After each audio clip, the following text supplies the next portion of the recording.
রঙিন আলোয় সাজানো হয়েছে ক্রিসমাস ট্রি। হ্যাপি হলিডেজ লেখা ব্যানারের মাধ্যমে জানানো হচ্ছে আসন্ন বড়দিন উপলক্ষে আগাম শুভেচ্ছা বার্তা। এই চমৎকার আলোকসজ্জা দেখতে ভিড় করছেন বহু দর্শনার্থী ও পর্যটক।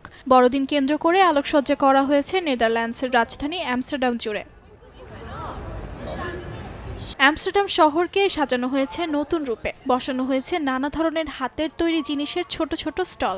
গরম কফি হাতে নিয়ে এগুলো ঘুরে দেখছেন দর্শনার্থীরা। আলোকসজ্জা ছাড়াও আয়োজন করা হয়েছে নানা বিনোদনমূলক কর্মসূচির। শীত ও উৎসবের আমেজকে একসঙ্গে উপভোগ করতে অনেকে বেছে নিচ্ছেন আইস স্কেটিং। পুরো পরিবার নিয়ে উৎসব মুখর পরিবেশ ঘুরে দেখছেন অনেকে।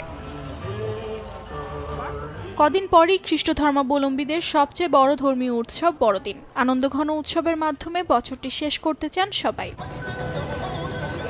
অর্জিতা শাহজিন, সময় সংবাদ।